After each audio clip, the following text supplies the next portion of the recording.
ಮಾನ್ಯ ಸಭಾಧ್ಯಕ್ಷರು ಹಾಗೂ ಸಲಹಾ ಸಮಿತಿಯಲ್ಲಿ ತೀರ್ಮಾನ ಆದಾಗೆ ಕಾನೂನು ಸಚಿವರ ಹತ್ರ ಕೂತ್ಕೊಂಡು ಒಂದು 4 ವಿಧೇಯಕಗಳಿಗೆ ಮಾತ್ರ ಹೆಚ್ಚಿನ ಸಮಯವನ್ನ ಕೊಡೋಣ. ಅದರ ಜೊತೆಗೆ ಈ FRP ಬಂದ್ರೆ ಅದಕ್ಕೂ ತಾವು ಸಮಯ ಸಾಕಷ್ಟು ಕೊಡಬೇಕಾಗತ್ತೆ. ಈ ವಿಚಾರದಲ್ಲಿ ವಿರೋಧ ಪಕ್ಷದ ನಾಯಕರು ಬಹಳ ಪ್ರಾಮುಖ್ಯತೆ ಕೊಟ್ಟಿದ್ದಾರೆ ಅಂತ ಅವತ್ತು ತಮಗೆ ಹೇಳಿದೀವಿ. ಹಾಗಾಗಿ ಹೆಚ್ಚಿನ ಸಮಯ ತಗೊಳ್ಳೋದಿಲ್ಲ, ಒಂದಿಬ್ಬರು ಮಾತಾಡ್ತೇವೆ. ತಾವು ದಯವಿಟ್ಟು ಅದಕ್ಕೆ ಸಹಕಾರ ಕೊಡಬೇಕು. ಮಾನ್ಯ ಅಧ್ಯಕ್ಷರೇ, ಯಾಕೆ ಮಾತಾಡ್ಬೇಕು ಈ ವಿಚಾರದಲ್ಲಿ, ಯಾಕೆ ನಾವು ಹೆಚ್ಚಾಗಿ ಮಾತಾಡಬೇಕು ಅಂದ್ರೆ ಚರ್ಚೆ ಆಗ್ಬೇಕು, ಮಾತಾಡೋದಲ್ಲ ಚರ್ಚೆ ಆಗ್ಬೇಕು ಅಂದ್ರೆ ಕರ್ನಾಟಕದ ಸರ್ಕಾರದ ಅದರಲ್ಲೂ ಹಾಗೂ ರಾಜ್ಯದ ಮುಂದಿನ 7-8 ವರ್ಷದ ಭವಿಷ್ಯವನ್ನ ಇವತ್ತು ತಾವು ಬರಿತಾ ಇದ್ದೀರಿ. ಸಾಧಾರಣ ತಿದ್ದುಪಡಿ ಅಲ್ಲ. ನಾವು ಇದನ್ನ ಮತ್ತೆ ತಿದ್ದುಪಡಿ ಮಾಡಿ ಬದಲಾಯಿಸಿದ್ರು ಕೂಡ ಈ ವರ್ಷ ತಾವು ತೆಗೆದುಕೊಳ್ಳಿಕ್ಕೆ ಹೊರಟಿರ್ತಕ್ಕಂಥ ಕ್ರಮಗಳು ಕರ್ನಾಟಕ ಸರ್ಕಾರ ಮತ್ತು ರಾಜ್ಯ 7-8 ವರ್ಷ ನಾವು ಇದಕ್ಕೆ ಅನುಭವಿಸಬೇಕಾಗುತ್ತೆ.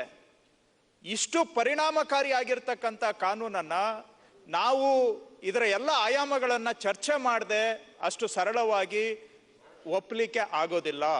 ಇದರ ಪರಿಣಾಮಗಳು ತುಂಬಾ ದೀರ್ಘಾವಧಿಯದ್ದು ಹೊಂದಿದೆ.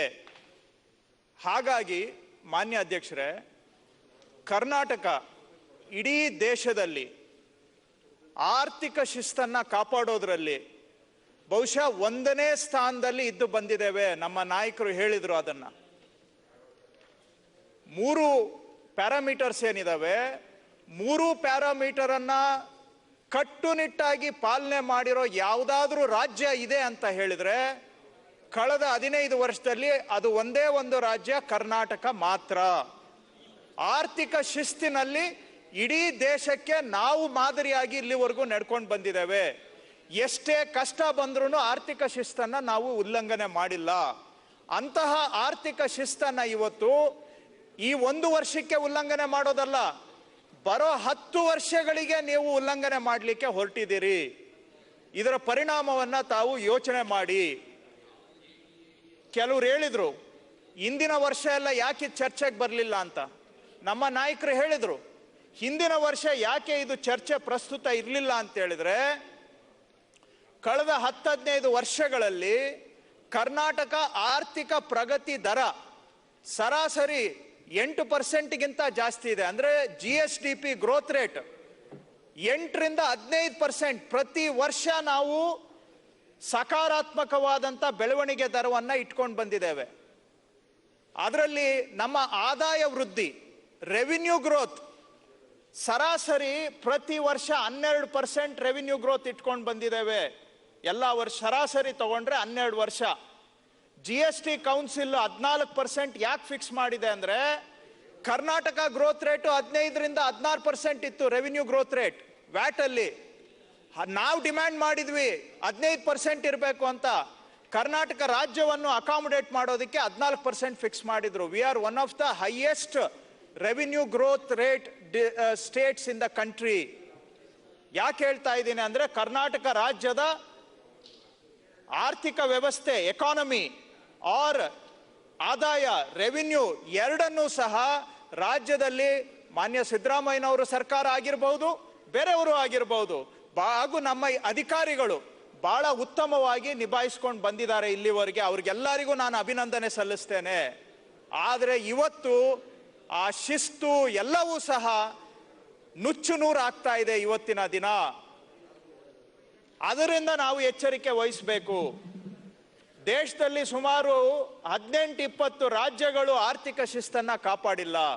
ಅದ್ರ ಬಗ್ಗೆ ನಾನು ವಿವರಗಳಿಗೆ ಹೋಗೋದಿಲ್ಲ, ಸಂಕ್ಷಿಪ್ತವಾಗಿ ಮಾತ್ರ ಹೇಳಿದ್ದೇನೆ. ಇವತ್ತು ತಾವು ಏನ್ ತಿದ್ದುಪಡಿ ತಗೊಂಡು ಬಂದಿದ್ದೀರಿ? 3% ಇರುವಂತಹದನ್ನ 5ಕ್ಕೆ ಹೆಚ್ಚಿಗೆ ಮಾಡಬೇಕು ಅಂತ ಸದನದ ಒಪ್ಪಿಗೆಯನ್ನ ಕೇಳ್ತಾ ಇದ್ದೀರಿ.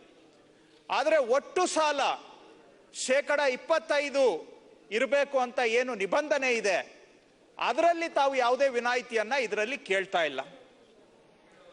ಆದರೆ ಬಹುಶಃ ಅದು ಉಲ್ಲಂಘನೆ ಆಗ್ಬಹುದು ಅನ್ನೋದಿದೆ. ಆ ನಂತರ ನಾನು ಅದಕ್ಕೆ ಬರ್ತೇನೆ. ಮಾನ್ಯ ಅಧ್ಯಕ್ಷರೇ, ಕರ್ನಾಟಕದಲ್ಲಿ 2020-21ನೇ ಸಾಲಿಗೆ ಆಯವ್ಯಯದಲ್ಲಿ ಅಂದಾಜಿಸಿರುವಂತಹದ್ದು ಸಾಲ ಮರುಪಾವತಿ, ಅಸಲು ಮತ್ತು ಮರುಪಾವತಿ ಸುಮಾರು 33,082 ಕೋಟಿ 822 ಕೋಟಿ. ಅದರ ಜೊತೆಗೆ ಸಂಬಳ, ಸಾರಿಗೆ ಮತ್ತು ಪಿಂಚಣಿ ಇವುಗಳು ಸುಮಾರು 81,718 ಕೋಟಿ ಅಂತ ಅಂದಾಜಿಸಿದ್ದೀರ. ಇವೆರಡೂ ಬಾಬತ್ತುಗಳನ್ನು ಸೇರಿಸಿದ್ರೆ 81,000 ಕೋಟಿ 33,000 ಕೋಟಿ ಇವೆರಡನ್ನೂ ಸೇರಿಸಿದ್ರೆ 1,14,000 ಕೋಟಿ ಹೆಚ್ಚು ಕಡಿಮೆ ಇರಬಹುದು ನನ್ನ ಅಂಕಿ ಸಂಖ್ಯೆ. ಕನಿಷ್ಠ 1,05,000 ಕೋಟಿ ಅಂತ ಇಟ್ಕೊಳ್ಳಿ. 1,05,000 ಕೋಟಿ ಸಾಲ, ಅಸಲು ಮರುಪಾವತಿ, ಸಂಬಳ, ಸಾರಿಗೆ, ಪಿಂಚಣಿ ಬರೀ ಇಷ್ಟಕ್ಕೆ 1,05,000 ಕೋಟಿ ಹೋಗುತ್ತೆ. ಇಂಟ್ರೆಸ್ಟ್ ಸೇರಿ ಸಾಲ, ಅಸಲು ಮತ್ತು ಬಡ್ಡಿ ಸೇರಿದರೆ 1,05,000 ಕೋಟಿಯಿಂದ 1,10,000 ಕೋಟಿವರೆಗೂ ಹೋಗುತ್ತೆ. ಆಯವ್ಯಯದ ಅಂದಾಜಿನ ಪ್ರಕಾರ ಇದು 45% 50% ಇದೆ ಆಯವ್ಯಯದ ಒಟ್ಟು ಮೊತ್ತದಲ್ಲಿ. ಈಗ ಆಗ್ತಾ ಇರೋ ಪರಿಸ್ಥಿತಿ ನೋಡಿದ್ರೆ ಮಾನ್ಯ ವಿರೋಧ ಪಕ್ಷದ ನಾಯಕರು ಹೇಳಿದಾಗೆ ಇದನ್ನ ನಾವೇನು ಕಮಿಟೆಡ್ ಎಕ್ಸ್ಪೆಂಡಿಚರ್ ಅಂತ ಕರಿತೇವೆ, ನಾನ್ ಡೆವಲಪ್ಮೆಂಟ್ ಎಕ್ಸ್ಪೆಂಡಿಚರ್ ಇದು. ಇದೇ ನಿಮ್ಗೆ 1,10,000 ಕೋಟಿ ಆದ್ರೆ ಬಜೆಟ್ ನಲ್ಲಿ ಇದು 50%ಕ್ಕಿಂತ ಜಾಸ್ತಿ ಆಗುತ್ತೆ. It will exceed, committed expenditure will exceed. ಹೌದು ಸರ್, ಅಲ್ಲ ನಾನು ಸ್ಯಾಲರಿ, ಇಂಟ್ರೆಸ್ಟ್, ಪ್ರಿನ್ಸಿಪಲ್, ಹೌದು. ಇದು ನಿಮ್ಮ ರೆವಿನ್ಯೂಗೆ ಹೋಲಿಕೆ ಮಾಡಿದ್ರೆ, ಟೋಟಲ್ ರೆವಿನ್ಯೂ ಆಫ್ ದ ಸ್ಟೇಟ್ಗೆ ಹೋಲಿಕೆ ಮಾಡಿದ್ರೆ 60% ಆಗೋ ಸಾಧ್ಯತೆಗಳಿದೆ. ರೆವಿನ್ಯೂಗೆ ಮಾತ್ರ, ನಾಟ್ ರೆವಿನ್ಯೂಗೆ ಮಾತ್ರ ಹೋಲಿಕೆ ಮಾಡಿದ್ರೆ. ಸೊ ನಿಮ್ಮ ರೆವಿನ್ಯೂನಲ್ಲಿ 60% ಬರೀ ಸಂಬಳ ಮತ್ತು ಸಾರಿಗೆ ಹಾಗೂ ಸಾಲಕ್ಕೆ ಹೋದ್ರೆ ಡೆವಲಪ್ಮೆಂಟ್ಗೆ ಏನು ಹಣ ಉಳಿತದೆ? ಇದು ಈ ವರ್ಷ ಒಂದಲ್ಲ, ಈ ವರ್ಷ ನೀವು ಮಾಡೋದ್ರಿಂದ ಇದನ್ನ ತೀರಿಸಬೇಕಾದ್ರೆ ಇನ್ನ 5 ವರ್ಷ ಬೇಕಾಗುತ್ತೆ. ನಮ್ಗೆ ಹೊರೆ ಇಳಿಸ್ಬೇಕಾದ್ರೆ 5-6 ವರ್ಷ ಬೇಕಾಗುತ್ತೆ. ಈ ವರ್ಷ ನೀವು ಮಾಡಿ ಹೋಗ್ಬಿಡ್ತೀರಿ. ಮಾನ್ಯ ಸಚಿವರೇ, ಯಾಕೆ ತಾವು ತಾಳ್ಮೆಯಿಂದ ಕೇಳಬೇಕು ಅಂದ್ರೆ, ನನಗ್ ತಿಳಿದಾಗೆ ಇದು 6-7 ವರ್ಷ ಬೇಕು ಈ ಒಂದು ವರ್ಷದಿಂದ ನಾವು ಹೊರಗಡೆ ಬರ್ಬೇಕಾದ್ರೆ. ಮುಂದಿನ ವರ್ಷ ಇಲ್ಲ, ಸಾಲ ಮಾಡೋ ಸರ್, ದಯವಿಟ್ಟು ಸರ್, ಬೇಡ ಸರ್, ಇಲ್ಲ ಸರ್ ಅಧ್ಯಕ್ಷರೇ, ತಾವು ನನ್ನ ಬರಬೇಕು. ಅಲ್ಲೇ ಕೂತ್ಕೊಂಡು ನಾನು ಕೇಳಿದ್ದೆ, ದಯವಿಟ್ಟು ಈಗ ದಯವಿಟ್ಟು ಅಧ್ಯಕ್ಷರೇ, ಇದು ದಾರಿ ತಪ್ಪಿಸೋ ಪ್ರಯತ್ನ. ನೆರವಿಗೆ ಬರಬೇಕು. ನೀವು ಉತ್ತರ ಕೊಟ್ಟಿರಲಿಲ್ಲ, ನಾನೇ ಪ್ರಶ್ನೆ ಕೇಳಿದ್ದೆ, ಇದೇ ನನಗೆ ಮಾತಾಡ್ಲಿಕ್ಕೆ ಬಿಡಿ. ನೀವು ಅವಾಗ ಅಂಕಿಅಂಶ ಅವರು ಅವಕಾಶ ತಗೊಂಡು ಮಾತಾಡ್ಲಿ, ಅವರು ಅವಕಾಶ ತಗೊಂಡು ಅಧ್ಯಕ್ಷರೇ, ತಾವು ದಯವಿಟ್ಟು ಇದೇ ಪ್ರಶ್ನೆ ಕೇಳಿದ್ದೆ, ಸದಸ್ಯ ಅಲ್ಲಿದ್ದ ನೀವು ನನ್ನನ್ನ ಕರೆದಿದ್ದೀರಾ, ನನಗೆ ಮಾತಾಡ್ಲಿಕ್ಕೆ ಅವಕಾಶ ಕೊಡಿ. ಇಲ್ಲಿ ನಾನು ರಾಜಕೀಯ ಮಾತಾಡ್ಲಿಕ್ಕೆ ನಿಂತಿಲ್ಲ, ರಾಜ್ಯದ ಆರ್ಥಿಕ ಭವಿಷ್ಯ ಮಾತಾಡ್ತಾ ಇದ್ದೇನೆ. ಅವ್ರು ಮಾತಾಡ್ಲಿ. ಆಮೇಲೆ ಮಾನ್ಯ ಸಚಿವರು, ತಾವು ಸಹ ನಾನು ಸಂಕ್ಷಿಪ್ತವಾಗಿ ಮಾತಾಡಿ ಮುಗಿಸ್ಬೇಕು ಅಂತ ನಿಂತಿದ್ದೇನೆ. ರಾಜಕೀಯ ಬೆಳೆಸಿದ್ರೆ ನಾನು ರಾಜಕೀಯ ಬೆಳೆಸ್ತೇನೆ, ಅವಾಗ ನನ್ನ ಸಮಯ ಕಡಿವಾಣ ಹಾಕ್ಬೇಡಿ ತಾವು. ನಾನು ಇಷ್ಟೇ ತಮ್ಮ ಮನವಿ ಮಾಡೋದು. ದಯವಿಟ್ಟು ಗಂಭೀರತೆಯಿಂದ, ಆಸಕ್ತಿಯಿಂದ ನಾವು ವಿಚಾರ ತಗೊಂಡು ಬಂದಿದ್ದೇವೆ. ಹಾಗಾಗಿ ಇವತ್ತು ಇದು ಮಾಡ್ತಾ ಇರೋದು, ಬರೋ ವರ್ಷಗಳಲ್ಲಿ ಅಭಿವೃದ್ಧಿಗೆ ನಮಗೆ ಹಣ ಉಳಿಯೋದಿಲ್ಲ. ಈ ಒಂದು ವರ್ಷ ಅಲ್ಲ, ಅನೇಕ ವರ್ಷಗಳಿಗೆ ಈ ಪರಿಸ್ಥಿತಿಯನ್ನ ನಾವು ಎದುರಿಸಬೇಕಾಗುತ್ತೆ. ಕ್ಯಾಸ್ಕೇಡಿಂಗ್ ಎಫೆಕ್ಟ್, ಚೈನ್ ಎಫೆಕ್ಟ್, ಇದು ಪ್ರತಿ ವರ್ಷ ಇದರ ಪರಿಣಾಮವನ್ನ ನಾವು ಎದುರಿಸಬೇಕಾಗುತ್ತೆ. ಈ ಪೇ ಕಮಿಷನ್ ಅವ್ರದ್ದು ಇದೆಯಲ್ಲ, ಅದು ಸೇರಿಸಿ ಸರ್, ಇದು ಸೇರಿಸಿ. ಇನ್ನೊಂದಿದೆ, ಅವರು OPS ಅಂತ ಬೇರೆ ಇಟ್ಕೊಂಡಿದ್ದಾರೆ. ನಿಮ್ಮಲ್ಲಿ ಕೆಲವರು ಆ OPS ಬಗ್ಗೆ ಚರ್ಚೆ ಮಾಡ್ತಾ ಇದ್ದಾರೆ. ನೀವೇನ OPS ತಗೊಂಡ್ ಬಂದ್ಬಿಟ್ರೆ ಮುಗ್ದೇ ಹೋಯ್ತು. ನೀವು ಅಭಿವೃದ್ಧಿ ಅನ್ನೋದನ್ನ ಮರ್ತು ಬಿಟ್ಟು ಮಾನ್ಯ ನಾಯಕರು ಹೇಳ್ದಾಗೆ ಬರೀ ಸರ್ಕಾರಿ ವ್ಯವಸ್ಥೆಯನ್ನ, ಅದ್ರ ವ್ಯವಸ್ಥೆ ಒಳಗಡೆ ಇರೋರ್ನ ಕಾಪಾಡೋದು ಅಷ್ಟೇ ನಿಮ್ ಕೆಲಸ ಆಗ್ಬಿಡುತ್ತೆ. ಬಹಳ ಎಚ್ಚರಿಕೆಯಿಂದ ಹೆಜ್ಜೆಯನ್ನ ಇಡಿ. ಎಲ್ಲೋ ಒಂದು ಯಾರನ್ನೋ ಸಂತುಷ್ಟಿ ಪಡಿಸೋದಿಕ್ಕೆ ನೀವು ಆಸೆ ಪಟ್ಟು ಇಟ್ರೆ ಪರಿಣಾಮದಲ್ಲಿ ಇಟ್ಕೊಳ್ಳಿ. ಮಾನ್ಯ ಅಧ್ಯಕ್ಷರೇ, ಇವತ್ತು ಅವರು ಸಾಲ ಮಿತಿಯನ್ನ ಹೆಚ್ಚಿಗೆ ಮಾಡಬೇಕು ಅಂತ ತಾವು ಕೇಳಿದ್ದಾರೆ. ಖಂಡಿತ ಹೆಚ್ಚಿಗೆ ಮಾಡಬೇಕು. ನಮ್ಮದು ವಾದ ಏನಿದೆ, ಸರ್ಕಾರ ಖರ್ಚು ಹೆಚ್ಚಿಗೆ ಮಾಡಿದ್ರೇನೆ ಆರ್ಥಿಕವಾಗಿ ಪುನಶ್ಚೇತನ ಮಾಡಲಿಕ್ಕೆ ಸಾಧ್ಯ. ಅದು ನಿರ್ವಿವಾದವಾಗಿರ್ತಕ್ಕಂಥದ್ದು. ಆದರೆ ಯಾಕೆ ಇವತ್ತು ಹೆಚ್ಚಿನ ಹೊರೆ ರಾಜ್ಯದ ಮೇಲೆ ಬೀಳ್ತಾ ಇದೆ ಅನ್ನೋದನ್ನು ತಾವು ಯೋಚನೆ ಮಾಡಬೇಕು. ಹಾಗೂ ಈ ಸದನನೂ ಅರ್ಥ ಮಾಡ್ಕೋಬೇಕು. ಯಾಕೆ ಇವತ್ತು ಕರ್ನಾಟಕದ ಮೇಲೆ ಹೆಚ್ಚಿಗೆ ಹೊರೆ ಬೀಳ್ತದೆ. ಮಾನ್ಯ ಅಧ್ಯಕ್ಷರೇ, ಆಯವ್ಯಯದಲ್ಲಿ ಇವರು ಅಂದಾಜಿಸಿದ್ದು ಈ ವರ್ಷ ಆದಾಯ ರೆವಿನ್ಯೂ ಡಿಫಿಸಿಟ್ 2.55% ಇರುತ್ತೆ ಅಂತ ಬಜೆಟ್ ಎಸ್ಟಿಮೇಟ್. ಈಗ 5%ಗೆ ನಾವು ತಗೊಂಡೋದ್ರೆ ಹೆಚ್ಚುವರಿ ಸಾಲ ಬಜೆಟ್ನಲ್ಲಿ 46,000 ಕೋಟಿ ಅಂದಾಜಿಸಿದ್ರಿ ಸಾಲದ ಪ್ರಮಾಣ ಈ ವರ್ಷ. ಈಗ ಅದು 5% ಆದ್ರೆ 44,000 ಕೋಟಿ ಹೆಚ್ಚುವರಿಯಾಗಿ ತಾವು ಸಾಲ ಮಾಡಬಹುದು. ಆ ಸೀಲಿಂಗ್ ಅನ್ನ ನಮ್ಮಿಂದ ಕೇಳ್ತಾ ಇದ್ದೀರಿ. ಸೊ ಅಲ್ಲಿಗೆ ಒಟ್ಟು 90,000 ಕೋಟಿಯಷ್ಟು ತಾವು ಸಾಲ ಮಾಡಲಿಕ್ಕೆ ಅವಕಾಶ ಆಗುತ್ತೆ ಇದು ಒಂದೇ ವರ್ಷದಲ್ಲಿ. ಇವತ್ತು ಮಾನ್ಯ ನಾಯಕರು ಸಹ ಹೇಳಿದ್ರು,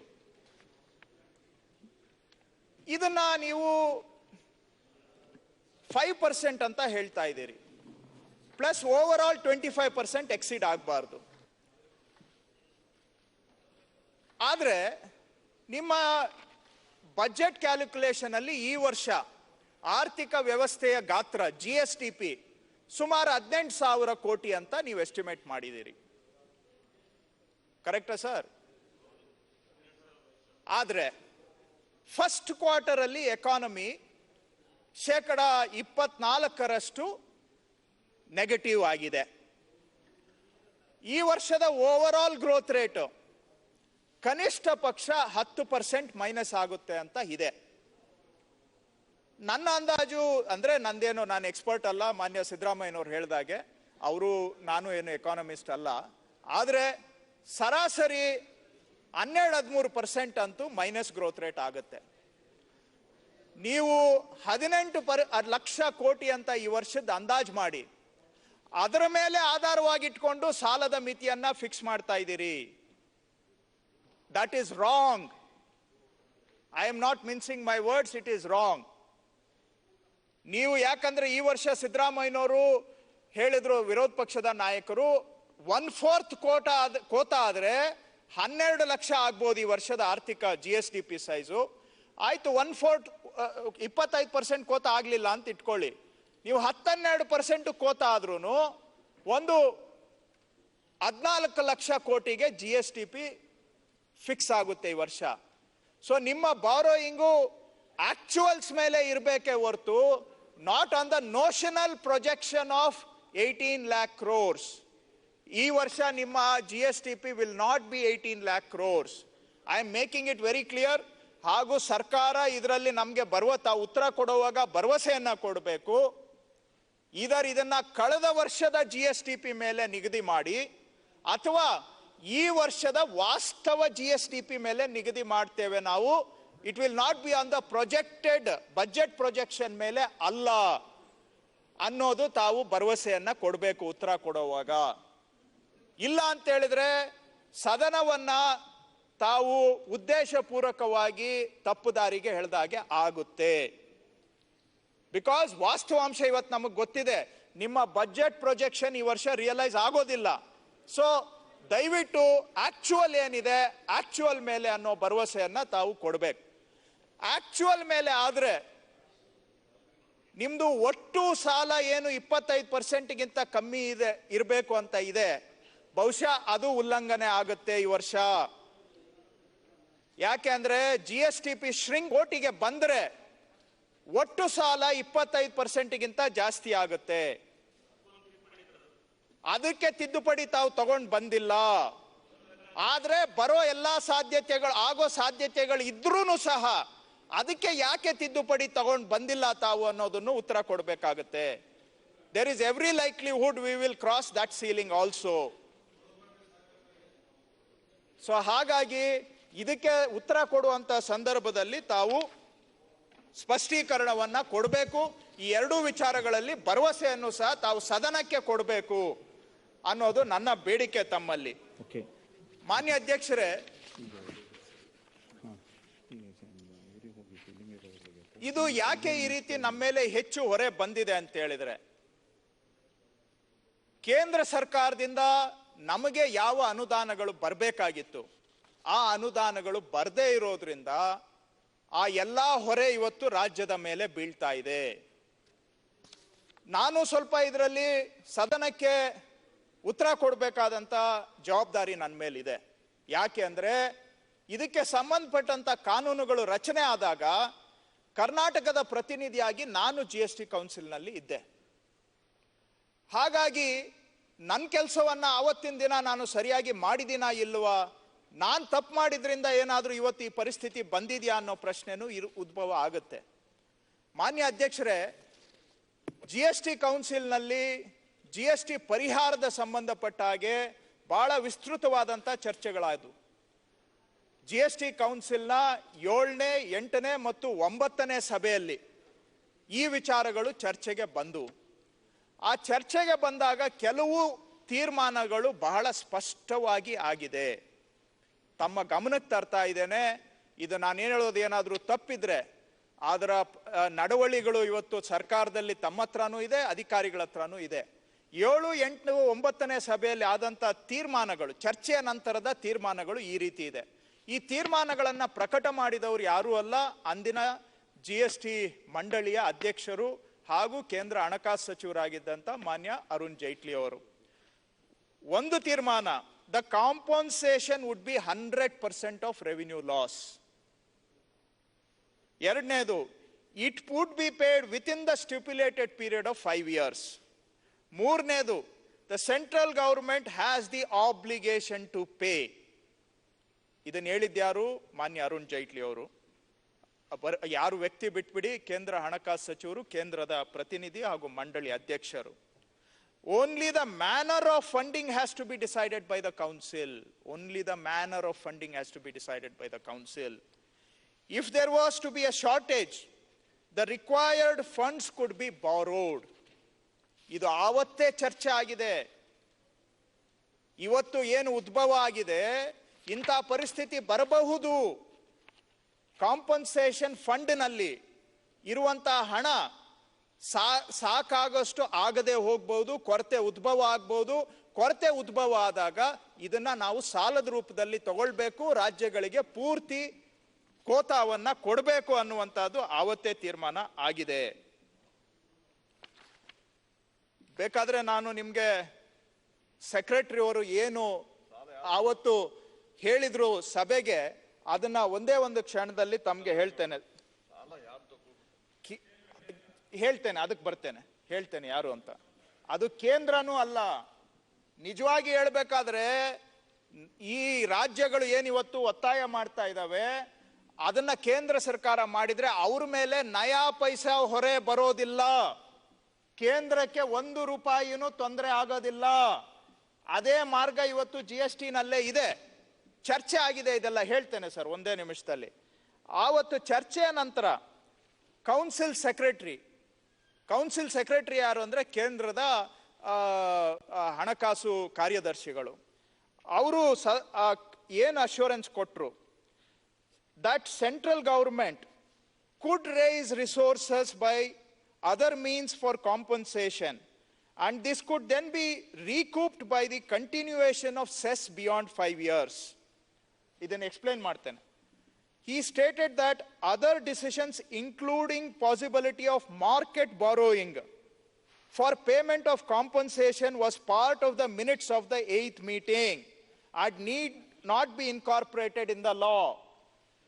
The council agreed to this suggestion. ಇದನ್ನ 10ನೇ ಮೀಟಿಂಗ್ ನಲ್ಲಿ ಕೌನ್ಸಿಲ್ ಸೆಕ್ರೆಟರಿ ಅವರು ಸ್ಪಷ್ಟವಾಗಿ ಹೇಳಿದ್ದಾರೆ. ಅಧಿಕಾರಿಗಳಿಗೆ, ಸಚಿವರಿಗೆ ಬೇಕಾದ್ರೆ ಪ್ಯಾರಾಗ್ರಾಫ್ 6.5 ಆನ್ ಪೇಜ್ 13 ತಾವು ಬೇಕಾದ್ರೆ ನಡವಳಿಯನ್ನ ತೆಗೆಸಿ ನೋಡಿ. 10ನೇ ಕೌನ್ಸಿಲ್ ಮೀಟಿಂಗ್ ಅಲ್ಲಿ ರೆಕಾರ್ಡ್ ಆಗಿದೆ ಸರ್. ಮಾರ್ಕೆಟ್ ಬಾರೋಯಿಂಗ್ ಅಂದ್ರೆ ಈಗ ಯಾವ ರೀತಿ ನಾವು ರಾಜ್ಯಗಳಿಗೆ ಕೋತಾ ಕೊಡ್ತಾ ಇದ್ದೀವಿ GST ಅಲ್ಲಿ ಅಂತ ಹೇಳಿದ್ರೆ, ಕೆಲವರಿಗೆ ತಪ್ಪು ಕಲ್ಪನೆ ಇದೆ ಕೇಂದ್ರ ಸರ್ಕಾರ ಕೊಡ್ತಾ ಇದೆ ಅಂತ. ಕೇಂದ್ರ ಸರ್ಕಾರ ನಯಾ ಪೈಸಾ ಕೊಡ್ತಾ ಇಲ್ಲ. ಇದೆಲ್ಲ ಬರ್ತಾ ಇರೋದು GST ಮಂಡಳಿ ಒಳಗಡೆಯಿಂದಾನೇ ಬರ್ತಾ ಇದೆ. ಇದೇನ್ರಿ ಇದು GST ಮಂಡಳಿ ಒಳಗಡೆ ಅಂತ ತಾವು ಕೇಳ್ಬೋದು. GST ರೇಟ್ಗಳಿಗೆ ಮೇಲ್ಪಟ್ಟು ನಾವು ಕೆಲವು ಸೆಸ್ಗಳನ್ನ ವಿಧಿಸ್ತಾ ಇದ್ದೇವೆ. ಸೆಸ್ಗಳು ಅಂತ ಹೇಳಿದ್ರೆ ಲಕ್ಸುರಿ ಟ್ಯಾಕ್ಸು, ಆಮೇಲೆ ಸಿನ್ ಗೂಡ್ಸ್ ಮೇಲೆ ಟ್ಯಾಕ್ಸ್ ಇದೆ. ಸಿನ್ ಗೂಡ್ಸ್ ಅಂದ್ರೆ ಟೊಬ್ಯಾಕೊ ಪ್ರಾಡಕ್ಟ್ಸ್, ತಂಬಾಕು ಮತ್ತು ಅದರ ಉತ್ಪನ್ನಗಳ ಮೇಲೆ GST ರೇಟ್ಗೆ ಹೊರತುಪಡಿಸಿ ಸೆಸ್ ಇದೆ. ಹಾಗೇನೆ ದುಬಾರಿ ಕಾರುಗಳ ಮೇಲೇನೂ ಸಹ ಸೆಸ್ ಇದೆ. ಮತ್ತು ಕೋಲ್ ಮೇಲೆ ಎನ್ವೈರ್ಮೆಂಟಲ್ ಸೆಸ್ ಇದೆ, 400 ರೂಪಾಯಿ ಒಂದು ಟನ್ನಿಗೆ. ಸೊ ಅವೆಲ್ಲಾನು ಸೆಸ್ ಅಕೌಂಟ್ಗೆ ಹೋಗ್ತದೆ. ಆ ಸೆಸ್ ಅಕೌಂಟ್ ಇಂದ ನಾವು ಕಾಂಪನ್ಸೇಷನ್ ಕೊಡ್ತಾ ಇರೋದು, ಕೇಂದ್ರ ಸರ್ಕಾರ ಅಲ್ಲ. ಆಮೇಲೆ ಈ ಸೆಸ್ಗಳೇನಿದಾವೆ ಸಚಿವರಿಗೆ ಚೆನ್ನಾಗಿ ಗೊತ್ತಿದೆ, ಅಧಿಕಾರಿಗಳಿಗೆ ಗೊತ್ತಿದೆ. ಈ ನಾವು ವಿಧಿಸ್ತಾ ಇರೋ ಸೆಸ್ಗಳು ಇವು ಯಾವೂ ಸಹ ಇವತ್ತು ನಾಳೆ ನಿಂತೋಗೋದಿಲ್ಲ. ಇವೆಲ್ಲ ತೀರಾ ಅನಿವಾರ್ಯ ಇರತಕ್ಕಂಥ ಸೆಸ್ಗಳು. ಇವತ್ತಲ್ಲ, ಇನ್ನು 10 ವರ್ಷ ಆದ್ರೂ ಈ ಸೆಸ್ಗಳು ಮುಂದುವರಿತವೆ. ಸೊ GST ಕೌನ್ಸಿಲ್ ನಲ್ಲಿ ಪ್ರತಿ ವರ್ಷ ಇನ್ಕಮ್ ಮಾತ್ರ ಬರ್ತಾನೆ ಇರ್ತದೆ. ಎಲ್ಲಿವರೆಗೆ ಅಂತ ಹೇಳ್ಬಿಟ್ರೆ ಸರ್, ವಿಚಾರ ನಾನು ಹೇಳ್ತಾ ಇರೋದು ಏನಾದ್ರೂ ಪ್ರಸ್ತುತ ಇಲ್ಲ. ಒಂದ್ 7-8 ನಿಮಿಷ ಅವರೇ ಹೇಳಿದರೆ ಯಾವ್ಯಾವ್ದ್ರ ಮೇಲೆ ಮಾತಾಡ್ತೀವಿ ಅಂತ ಅವರನ್ನು ಕೇಳಿ ನಾವು ಬಿಲ್ಗಳಿಗೆಲ್ಲ ಟೈಮ್ ಫಿಕ್ಸ್ ಮಾಡಿದೀವಿ. ಜಾರ್ಜ್ ಸಾಹೇಬ್ರೆ ಅವರನ್ನು ಕೇಳಿ ನಾವು ಮಾಡ್ತಾ ಇದ್ದಾರೆ.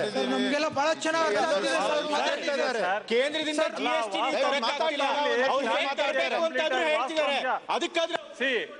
ಮಾನ್ಯ ಅಧ್ಯಕ್ಷ, ನಮಗೆಲ್ಲ ಬಹಳ ಚೆನ್ನಾಗಿ ಅರ್ಥ ಆಗ್ತಿದೆ.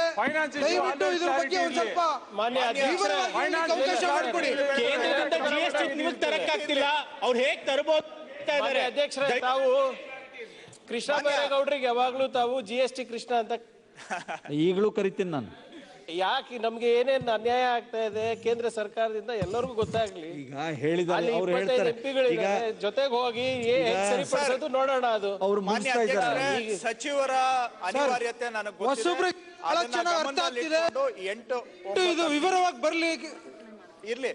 ಹಾಗಾಗಿ ನಾನು ಏನು ತಮ್ಗೆ ಮನವರಿಕೆ ಮಾಡ್ತಾ ಇದ್ದೇನೆ, ರಾಜ್ಯದ ಜನಗಳಿಗೂ ಅರ್ಥ ಆಗ್ಬೇಕು.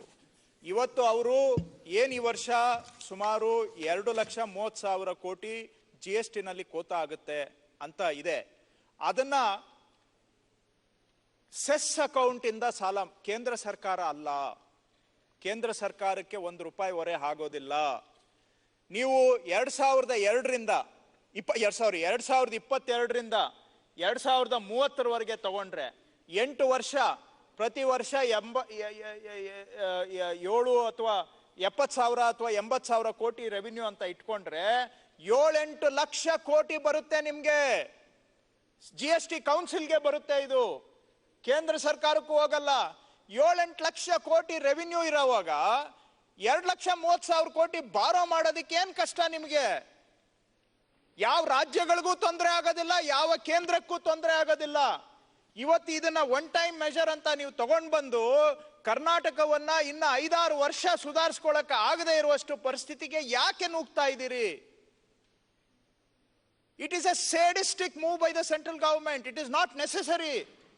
ಎಲ್ಲಾರ್ಗೂ ಅವ್ರಿಗೂ ತೊಂದರೆ ಇಲ್ಲ, ನಮಗೂ ತೊಂದರೆ ಇಲ್ಲದೆ ಇರುವಂತ ಪರಿಹಾರ ಕೌನ್ಸಿಲ್ ಒಳಗಡೆನೆ ಇದೆ.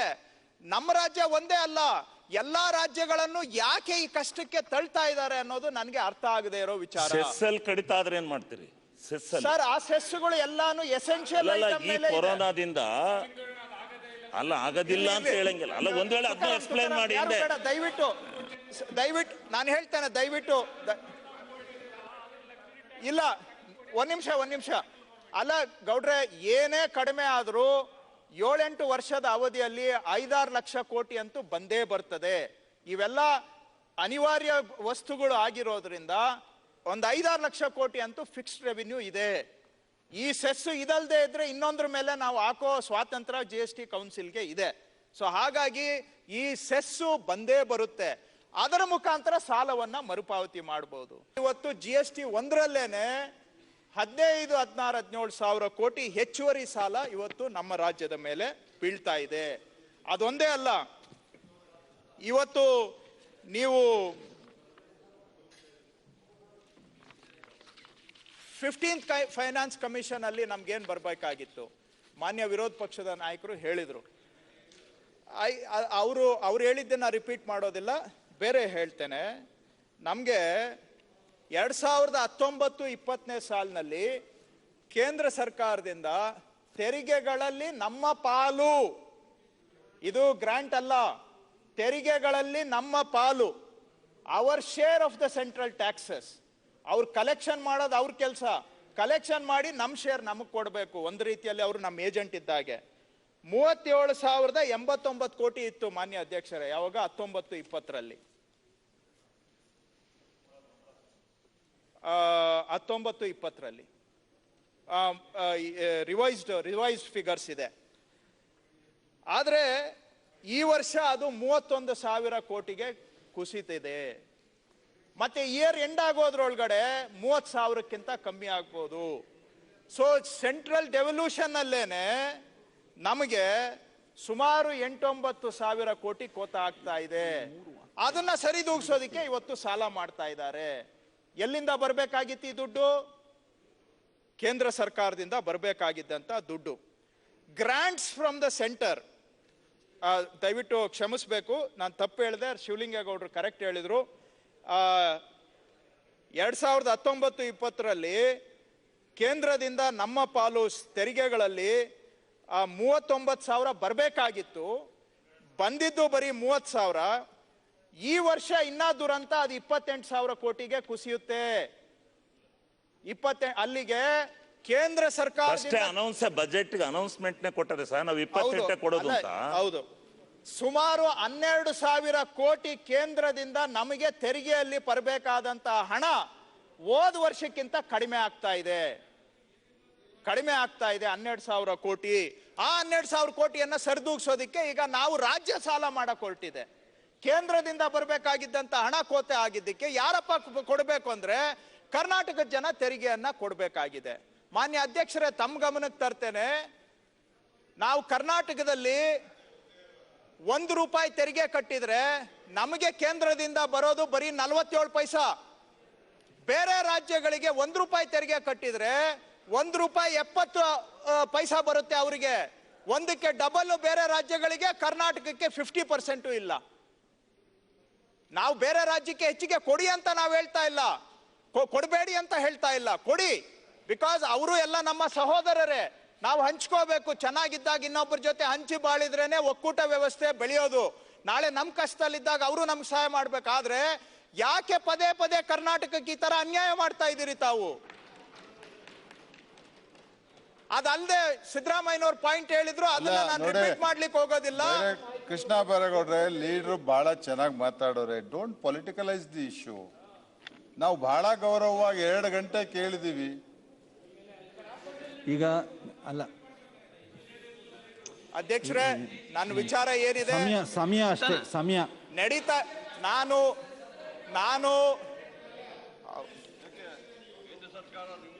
2 ಗಂಟೆ ಅಂದ್ರೆ ಯಾವಾಗ ಪಾಸ್ ಮಾಡಿಸ್ಕೊಡ್ತೀರ? ಅಲ್ಲ, ಅದೇ ನನಗೂ ಆ ಸಮಸ್ಯೆ ಆಗ್ತಾ ಇರೋದು. ಈಗ ರಾಜಕೀಯ ಭಾಷಣ ಮಾಡಕ್ಕೆ ಈ ಸದನ ಉಪಯೋಗ ಆಗಬೇಕಾ, ವಾಸ್ತವಿಕ ನೆಲೆಯಲ್ಲಿ ಯೋಚನೆ ಮಾಡ್ಬೇಕಾ? ಈ ರಾಜಕೀಯ ಭಾಷಣ ಮಾಡಕ್ಕೆ ಉಪಯೋಗಿಸ್ತಾ ಇರೋದು.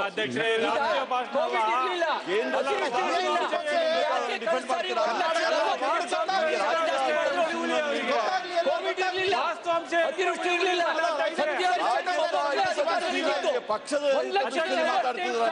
ಸಾಲ ಯಾಕೆ ಮಾಡಿದ್ರು?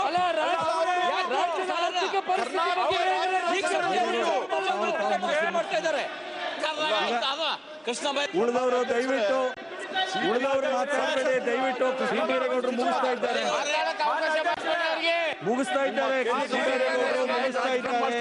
ಆಪರೇಷನ್ ಕಮಲಕ್ಕೆ ದುಡ್ಡಿದೆ. ಈಗ ಹೇಳ್ತಾರೆ. ಈಗ ಕುತ್ಕೊಳ್ರಿ. ತುಕಾರಾಮ್ ಕುತ್ಕೊಳ್ರಿ, ಮಾಸ್ಕ್ ಹಾಕೊಳ್ರಿ. ಮೊದ್ಲು ಮಾಸ್ಕ್ ಹಾಕೊಂಡು ಮಾತಾಡ್ರಿ. ಪುಣ್ಯ ಚೆನ್ನಾಗಿದೆ. ಅಜಯ್ ಸಿಂಗ್, ಎಲ್ಲರಿಗೂ ಮಾಸ್ಕ್ ಹಾಕೊಂಡು ಮಾತಾಡ್ಲಿಕ್ಕೆ ಮಾಸ್ಕ್ ಹಾಕೊಳ್ಬೇಕಲ್ಲ. ಮಾಸ್ಕ್ ಹಾಕೊಳ್ರಿ ಮೊದ್ಲು. ಅವ್ರು ಮಾತಾಡ್ತಿದ್ದಾರೆ, ನೋಡ್ತಿದ್ದೀನಿ ನಾನು. ಯಾರಿಗೆ ಹೇಳೋದು? ಕುತ್ಕೊಳ್ರಿ, ಕುತ್ಕೊಳ್ರಿ. ಅವ್ರು ಮಾತಾಡ್ತಿದ್ದಾರೆ. ಮಾನ್ಯ ಈಗ ಇಲ್ಲಿ ನೋಡ್ರಿ ಒಂದೇ ಹೇಳ್ತೀನಿ, ಒಂದೇ ನಿಮಿಷ. ಈಗ ಹಿಂದಿರೋ ಕೆಲವು ನೀವು ಖರ್ಗೆ ಅವರು ಒಂದ್ ನಿಮಿಷ ನೋಡ್ರಿ, ನಾನ್ ನಿಮ್ಗೆ ಕೃಷ್ಣ ಬೈರೇಗೌಡರು ಮಾತಾಡ್ತಿದ್ದಾರೆ, ನಾನು ಮಾತಾಡೋದಕ್ಕೆ ಸಿದ್ದರಾಮಯ್ಯನವರು ಅಷ್ಟೇ ಅನುಭವಿಗಳು ಮತ್ತು ಕೃಷ್ಣ ಬೈರೇಗೌಡರು ಸಹ GST ಸಭೆಯಲ್ಲಿ ಭಾಗವಹಿಸ್ತಾ ಇರೋರು ಅನ್ನೋದು. ಆದ್ರೆ ನಾನು ಅಜಯ್ ಸಿಂಗ್ ಮತ್ತೊಮ್ಮೆ ಹೇಳ್ತೀನಿ, ಒಂದ್ ನಿಮಿಷ ಮಾಧುಸ್ವಾಮಿ ಅವರು ಒಂದೇ ನಿಮಿಷ ಕನ್ಕ್ಲೂಷನ್ ಮಾಡಿ. ಎಲ್ಲಿವರೆಗೆ ಮಾತಾಡ್ತೀರಿ ನೀವು ಇಲ್ಲಿ ನೋಡ್ರಿ, ಅಜಯ್ ಸಿಂಗ್ ಒಂದ್ ಹೇಳ್ತೇನೆ, ಕೃಷ್ಣ ಬೈರೇಗೌಡರು ಮಾತಾಡ್ತಾ ಇದ್ದಾರೆ, ಮಾತಾಡ್ಲಿ ಅಂತ ಹೇಳಿದೀನಿ. ಅವರು GST ಸಭೆಗಳಲ್ಲಿ ಭಾಗವಹಿಸಿ ಅವ್ರಿಗೆ ಅದರದ ಅನುಭವ ಇದೆ, ಅವ್ರು ಮಾತಾಡ್ತಿದ್ದಾರೆ. ಕಾಲಮಿತಿ 2 ಗಂಟೆ ಆಯ್ತು. ಈಗ ನಾನು ಆದ್ರೆ ನಿಮ್ಮ ಉಳಿದ ಸದಸ್ಯರಿಗೆ ಹೇಳ್ತೀನಿ, ತುಕಾರಾಮ್ ಸೇರಿದಂತೆ ಸಾರ್ವಜನಿಕ ಸಭೆ ಇಲ್ಲ ಇಲ್ಲಿ, ನಾನು ಇದೀನಿ, ನಾನು ಅದನ್ನ ಸದನ ಹೇಗೆ ನಡೆಸಬೇಕು ಇಲ್ಲ ಅನ್ನೋದಕ್ಕೆ. ಅವ್ರು ಮಾತಾಡ್ತಾರೆ, ಮತ್ತೆ ಕೂತ್ಕೊಳ್ರಿ, ನಿಂತ್ಕೋಬೇಡ್ರಿ, ಮತ್ತೆ ಮಾಸ್ಕ್ ಹಾಕೊಳ್ರಿ ಅಂತ ಹೇಳ್ತಿದ್ದೀರಿ, ಮತ್ತೆ ಮಾಸ್ಕ್ ಹಾಕೊಂಡು ಮಾತಾಡ್ರಿ. ಇವ್ರಿಗೆ ಏನ್ ಯಾವ ಭಾಷೆಯಲ್ಲಿ ಹೇಳ್ಬೇಕ್ರಿ ನಿಮ್ಮವ್ರೆ? ಮಾಸ್ಕ್ ಹಾಕೊಳ್ರಿ, 10 ನಿಮಿಷದಲ್ಲಿ ಮುಗಿಸ್ತಾರೆ. ಮಾಸ್ಕ್ ಹಾಕೊಂಡು ಮಾತಾಡ್ಬೇಕು, ಅದನ್ನು ತಿಳಿಯೋದಿಲ್ಲ. ಮಾತಾಡುವ ಮಾಸ್ಕ್ ತೆಗೆದುಕೊಂಡು ಮಾತಾಡ್ತೀರಿ. ಮತ್ತೆ ಇಲ್ಲಿರೋ ಪರಿಸ್ಥಿತಿಗಳ ಗಂಭೀರತೆಗಳು ಗೊತ್ತಿದೆ. ಕೂತ್ಕೊಳ್ರಿ, ಕೃಷ್ಣ ಬೈರೇಗೌಡರು ಮುಗಿಸ್ತಾರೆ. ಈಗ ಗೊತ್ತದೆಲ್ಲ ಯಾರು ಮಾತಾಡ್ತಿದ್ದಾರೆ ಅಂತ ನಾನು ನೋಡ್ತಿದ್ದೀನಿ. ನಾನು ಸುಮ್ಮನೆ ಅನಗತ್ಯವಾಗಿ ಗೊಂದಲ ಸೃಷ್ಟಿ ಮಾಡ್ಕೋಬೇಡ. ಮಾನ್ಯ ಅಧ್ಯಕ್ಷರೇ, ಈಗ ಇರೋದು ನಾಳೆ ಸದನ ಮುಗಿಸ್ಬೇಕು ನಾವು ಸರ್. ಅದ್ರ ಮಧ್ಯದಲ್ಲಿ ಇನ್ನು 18 ಬಿಲ್ ಇದೆ. ಮಾನ್ಯ ಅಧ್ಯಕ್ಷರೇ, ನಾವು ಇದ್ರ ಬಗ್ಗೆ ಈಗ 2 ಗಂಟೆ ಆಗಿದೆ. ನಾನು ಅಂದ್ರೆ ಈ ಸದನ ನಡೆಸೋದಕ್ಕೆ ಎಲ್ಲರ ಸಹಕಾರ ಬೇಕಲ್ಲ. ಹೇಳಿ ಕೃಷ್ಣ ಬೈರೇಗೌಡರು, ಹೇಳಿ. ಮಾನ್ಯ ಅಧ್ಯಕ್ಷರೇ, ನಾನು ತಾವು ಪೀಠದಲ್ಲಿರ್ಲಿಲ್ಲ, ಆದ್ರೂ ಕೇಳಿಸ್ಕೊಂಡಿದ್ದೀರಿ. ಇದು ಮಹತ್ವವಾದಂತ ಪರಿಣಾಮ ಇರೋದು ತಮ್ಮ ಸಹಕಾರ, ತಾಳ್ಮೆ ವಿಚಾರದಲ್ಲಿ ಬೇಕಾಗಿದೆ, ರಾಜ್ಯದ ಭವಿಷ್ಯದ ಪ್ರಶ್ನೆ ಆಗಿರೋದ್ರಿಂದ. ಇನ್ನು ಮಾನ್ಯ ಸಚಿವರು ಹೇಳಿದ್ರು, ನಾನು ಹೇಳಿರೋ ಅಂಕಿ ಸಂಖ್ಯೆಗಳು, ಅಂದಾಜು ಅಂಕಿ ಸಂಖ್ಯೆ ಏನಾದ್ರೂ ತಪ್ಪಿದ್ರೆ ತಾವು ಹೇಳಿ, ಅದನ್ನ ತಿದ್ಕೊಳ್ಳಿಕ್ಕೆ ನಾನು ತಯಾರಿದ್ದೇನೆ. GST ಕೌನ್ಸಿಲ್ ಪ್ರೊಸೀಡಿಂಗ್ಸ್ ನಾನು ಹೇಳಿದ್ದು, ತಾವು ಸಿಟ್ಟಾಗೋ ಅವಶ್ಯಕತೆ ಇಲ್ಲ. ಈಗ ನನಗೆ ಹೇಳ್ತಾ ಇದ್ದೀರಿ ರಾಜಕೀಯ ಅಂತ. ಹಾಗಾದ್ರೆ ರಾಜ್ಯದ ನಂಬಿಕೆಗೆ ಅರ್ಹವಾದಂತ ಒಂದು ಪತ್ರಿಕೆ GST ಪರಿಹಾರ ಮೊತ್ತ ದೇವರ ಆಟದ ನೆಪ ಬೇಡ ಅಂತ ಎಡಿಟೋರಿಯಲ್ ಬರೆದಿದ್ದಾರೆ. ಅವರು ಹಾಗಾದ್ರೆ ರಾಜಕಾರಣಿಗಳ? ಇನ್ನೊಂದು ಪತ್ರಿಕೆ GST ಶರಣಾಗತಿ ಅಂತ ಬರೆದಿದ್ದಾರೆ. ಕರ್ನಾಟಕ ಶರಣಾಗಿದ್ದಾರೆ ಕೇಂದ್ರಕ್ಕೆ ಅಂತ ಬರೆದಿದ್ದಾರೆ. ಹಾಗಾದ್ರೆ ಇವ್ರದ್ದು ಕೇವಲ ರಾಜಕೀಯನ ಸ್ವಾಮಿ? ಇರೋದು ನಾನು ಸರ್, ಮಾನ್ಯ ಅಧ್ಯಕ್ಷರೇ, ಅವ್ರು ಏನಾದ್ರೂ ಹೇಳಿ, ರಾಜ್ಯದ ಹಿತವನ್ನ ನಾನು ಯಾವ ರೀತಿ ಅರ್ಥ ಮಾಡ್ಕೊಂಡಿದ್ದೇನೆ, ಆ ಹಿತದ ಪರವಾಗಿ ನಾನು ಮಾತಾಡ್ತಾ ಇದ್ದೇನೆ. ಬಹುಶಃ ನೀವು ಇಲ್ಲಿ ಕೂತಿದ್ದಿದ್ರೆ ನನಗಿಂತ 2 ಪಟ್ಟು ಮಾತಾಡಿರ್ತಾ ಇದ್ರಿ. ದಯವಿಟ್ಟು ಅರ್ಥ ಮಾಡ್ಕೊಳ್ಳಿ ಸರ್. ನೀವು ನಾವು ಅನ್ನೋದಲ್ಲ, ಇವತ್ತು ನೀವಿದ್ದೀರಾ, ನಾಳೆ ನಾವು ಬರ್ತೀವಿ. ರಾಜ್ಯದ ಜನಗಳ ಮೇಲೆ ಇವತ್ತು ಸಾಲವನ್ನ ಅನಾವಶ್ಯಕವಾಗಿ ನಾವು ಹೇರ್ತಾ ಇದ್ದೇವೆ ಅನ್ನೋದು ನನ್ನ ವಿಚಾರ. ಹಾಗಾಗಿ ಇನ್ನ 3 ನಿಮಿಷ ಮಾನ್ಯ ಅಧ್ಯಕ್ಷರೇ, ತಮ್ಗೆ ಇನ್ನೊಂದು ಉದಾಹರಣೆ ಕೊಟ್ಬಿಡ್ತೇನೆ. ಸಚಿವರೇ, 3 ರಿಂದ 4 ನಿಮಿಷಕ್ಕಿಂತ ಹೆಚ್ಚಿಗೆ ತಗೊಂಡ್ರೆ ತಾವು ನನ್ನನ್ನು ಕೇಳಿ, ಕನ್ಕ್ಲೂಷನ್ಗೆ ಬರ್ತಾ ಇದ್ದೇನೆ. ಒಂದೇ ಒಂದು ಉದಾಹರಣೆ ಕೊಟ್ಟು ನಾನು ಕನ್ಕ್ಲೂಡ್ ಮಾಡ್ತೇನೆ. ಈಗ ನೋಡಿ, ಈ ತರ ಮಾಡಿದ್ರೆ, ಹೌದು ಸ್ವಾಮಿ, ನೀವು ರಾಜ್ಯದ, ಈಗ ನಾನು ಇರ್ಲಿ ಮಾನ್ಯ ಅಧ್ಯಕ್ಷರೇ, SDRF ಅಲ್ಲಿ ಮೊದಲನೇ ಕಂತು ಈ ವರ್ಷ ಬಿಡುಗಡೆ ಮಾಡಿದ್ದಾರೆ. SDRF ಅಂದ್ರೆ ನಾವೇನು ಸ್ಟೇಟ್ ಡಿಸಾಸ್ಟರ್ ರೆಸ್ಪಾನ್ಸ್ ಫಂಡ್ ಅಂತ ಕರಿತೇವೆ. ಪ್ರವಾಹ ಅಥವಾ ಬರ ಬಂದಾಗ ಅದಕ್ಕೆ ಕೈಗೊಳ್ಳಬೇಕಾದಕ್ಕೆ ಅನುದಾನ ಬರುವಂತಹದ್ದು ನಮ್ಮ ರಾಜ್ಯಕ್ಕೆ ಬರಬೇಕಾಗಿದೆ. ಒಟ್ಟು ಎಲ್ಲಾ ರಾಜ್ಯಗಳಿಗೆ 11,092 ಕೋಟಿ ಬಿಡುಗಡೆ ಮಾಡಿದ್ರೆ, ಇದರಲ್ಲಿ ಕರ್ನಾಟಕಕ್ಕೆ ಬಂದಿರೋದು ಬರೀ 395 ಕೋಟಿ. ಬರೀ 395. 3 ವರ್ಷದಿಂದ ಸತತವಾಗಿ ಪ್ರವಾಹ ಅನುಭವಿಸ್ತಾ ಇದ್ದೇವೆ. ಅದಕ್ಕೆ ಮೊದಲು 6 ವರ್ಷ ಬರಗಾಲ ಅನುಭವಿಸಿದ್ದೇವೆ. ಕೇಂದ್ರಕ್ಕೆ ಹೆಚ್ಚಿಗೆ ತೆರಿಗೆ ಕಟ್ಟುಕೊಳ್ಳುವಂತ ರಾಜ್ಯದಲ್ಲಿ ಕರ್ನಾಟಕ ಒಂದೇದು. ಇನ್ಕಮ್ ಟ್ಯಾಕ್ಸ್ ಬ್ಯಾಂಗ್ಳೂರ್ ಸರ್ಕಲ್ ಒಂದೇನೆ, ಬಾಂಬೆ ಸರ್ಕಲ್ ಬಿಟ್ರೆ ಹೈಯೆಸ್ಟ್ ಇನ್ಕಮ್ ಟ್ಯಾಕ್ಸ್ ಬ್ಯಾಂಗ್ಳೂರಿಂದ ಬರುತ್ತೆ. ಇಷ್ಟೆಲ್ಲ ಕಟ್ಟಿ ನೀವು ಕನಿಷ್ಠ ನಮಗೆ 2-3% ಆಫ್ SDRF, ಬರ ಒಂದು ಕಡೆ, ಪ್ರವಾಹ ಇನ್ನೊಂದು ಕಡೆ ಆಗ್ತಾ ಇದೆಯಾ ಇಲ್ವಾ ಸ್ವಾಮಿ? ತಮ್ಮ ಚಿಕ್ಕನಾಯಕನಹಳ್ಳಿ ತಾಲೂಕಲ್ಲಿ 5-6 ವರ್ಷ ಸತತವಾಗಿ ಬರ ಘೋಷಣೆ ಮಾಡಿದೀವ ಇಲ್ವಾ? ಕರ್ನಾಟಕ ಪ್ರಕೃತಿ ವಿಕೋಪಕ್ಕೆ ಸಿಕ್ಕಾಕೊಳ್ತಾ ಇದೆಯಾ ಇಲ್ವಾ? When there is justification, when there are grounds. ಒಂದೇ ಒಂದು ತುಲನಾತ್ಮಕವಾದ ಹೇಳಿಕೆ ಕೊಡಿ. ಆಗ ಮನಮೋಹನ್ ಸಿಂಗ್ ಅವ್ರ ಸರ್ಕಾರ ಎಷ್ಟು ರಿಲೀಸ್ ಮಾಡಿತ್ತು, ಈಗ ನಾವೆಷ್ಟು ರಿಲೀಸ್ ಮಾಡಿ. ಅಲ್ಲಲ್ಲ, ಒಂದ್ ನಿಮಿಷ. ತಾವು ಗವರ್ಮೆಂಟ್ ಪಾಲಿಟಿಕ್ಸ್ ಮಾಡಬಾರ್ದು ಅಂದ್ರೆ 10 years ಆಫ್ ಕಾಂಗ್ರೆಸ್ ರಿಜಿಮ್ ಅಲ್ಲಿ ಎಷ್ಟು ಬಂದಿತ್ತು ಕೊಡಿ. ಆಗ್ಲೂ ನಾವು ಬರದಲ್ಲಿದ್ವಿ. ಕೊಡಿ ಸರ್ ಒಂದು ಮಾಹಿತಿ. ಒಂದೇ ನಿಮಿಷ ಕಂದಾಯ ಸಚಿವರೇ, ನಾನು ಏನ್ ಹೇಳ್ತಾ ಇದ್ದೀನಿ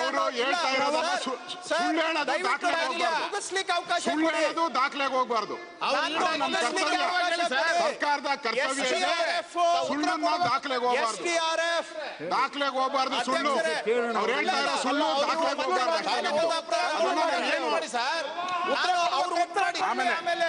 ಉತ್ತರ ಕೊಡೋದು ಅಡ್ಡಿ ಇಲ್ಲ. ಸುಳ್ಳ ಕೇಳ್ತಾ ಇದ್ದಾರೆ. ನೋಡಿ, 2008 ಮನಮೋಹನ್ ಸಿಂಗ್ ಸರ್ಕಾರ ಇತ್ತು ಕೇಂದ್ರದಲ್ಲಿ. ಬಿಡುಗಡೆ ಮಾಡಿದ್ದು 724 ಕೋಟಿ. ನಮ್ಮ ಸರ್ಕಾರ 1325 ಕೋಟಿ. ನರೇಂದ್ರ ಮೋದಿ ಸರ್ಕಾರ NDRF ಇದ್ರಲ್ಲಿ ಸ್ಟ್ಯಾಚ್ಯೂಟರಿ. ಒಂದೇ ನಿಮಿಷ. SDRF ಬೇರೆ ಹೇಳ್ತೀನಿ ನಾನು. SDRF ಬೇರೆ. ತಾವು NDRF SDRF ಹೇಳ್ತೀನಿ. ದಯವಿಟ್ಟು SDRF ಗೂ NDRF ಗೂ ವ್ಯತ್ಯಾಸ ಮಾತಾಡಿ. ನೀವು ಆಮೇಲೆ ಕಂಕ್ಲೂಡ್ ಮಾಡಬೇಕಾಗಿದೆ ಮಾನ್ಯ ಅಧ್ಯಕ್ಷರೇ. ನಮಗೆ ತಿಳುವಳಿಕೆ ಇಲ್ಲ. ಅದರಿಂದ ತಿಳುವಳಿಕೆ ಎಷ್ಟಿದೆ ಅಷ್ಟನ್ನು ನಾನು ಹೇಳ್ತೀನಿ. ನೀವು ಸುಳ್ಳು ಹೇಳ್ತಾ ಇದ್ದೀರಾ. ಕೇಂದ್ರ ಸರ್ಕಾರ ಮೋಸ ಮಾಡಿದೆ ಅಂತ. ಮಾಡಿರೋದು ನಿಮ್ ಸರ್ಕಾರ ಮೋಸ ಮಾಡಿರೋದು. ನಮ್ಮ ಸರ್ಕಾರ ಮೋಸ ಮಾಡಿರೋದು. ನಮ್ದು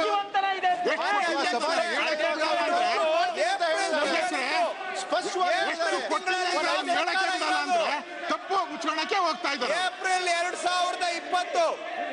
ಏಪ್ರಿಲ್ 2020 ಯಾವ ಸರ್ಕಾರ ಇದೆ? ಅಲ್ಲ, ಈಗ ಅಧ್ಯಕ್ಷರೇ, ಏನಿದ್ರು ಅವ್ರು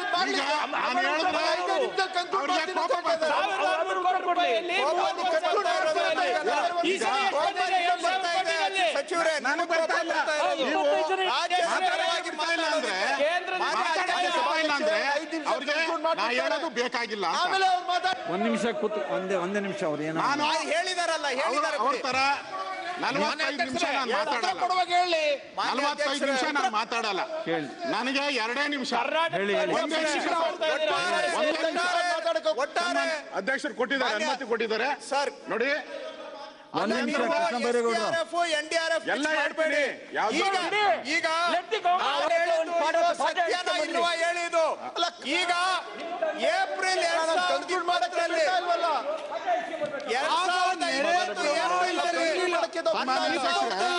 2020 ಕೋಟಿ ಪೈಕಿ 95 ಕೋಟಿ ಬಂದಿರೋದು ಸತ್ಯನ ಸುಳ್ಳು? 2008 ಹೇಳಿದ್ದಕ್ಕೆ ಹೇಳ್ಬೇಕು ತಾವು. 2008 ಕೃಷ್ಣ ಬೈರೇಗೌಡರು ಅಂಕಿ ಸಂಖ್ಯೆ ತಗೊಂಡ್ ಬಂದು ಮಾತಾಡ್ಬೇಡಿ. ಪರ್ಮಿಷನ್ ಕೊಡಿ, ಆಮೇಲೆ ಕೊಡ್ತೀರಿ. ಯಾಕೆ ತಗೊಂಡ್ ಕೂತ್ಕೊಳ್ಳಿ. 11,097 ಕೋಟಿಯಲ್ಲಿ ಸರ್ಕಾರ ರೆಡಿ ಇದೆ. ಬಂದಿರೋದು 395 ಕೋಟಿ ಮಾತ್ರ. 50 ರೂಪಾಯಿ ಕೊಟ್ಟಿದ್ದೀರಿ.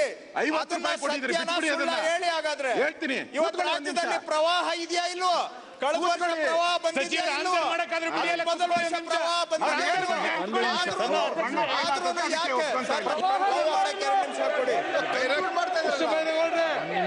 ಕೂತ್ಕೊಳ್ಳಿ. ಸರ್ಕಾರ ಒಂದ್ ನಿಮಿಷ. ಅವ್ರು ಹೇಳ್ತಾರೆ. ಅವರು ನೀವೇನಂದ್ರೆ ಕೇಳ್ಬೇಕಾ? ಈಗ ಒಂದೇ ನಿಮಿಷ. ಕೃಷ್ಣ ಬೈರೇಗೌಡರು ನಿಮ್ಮ ಒಂದೇ ನಾನು ಮುಗಿಸ್ತೇನೆ.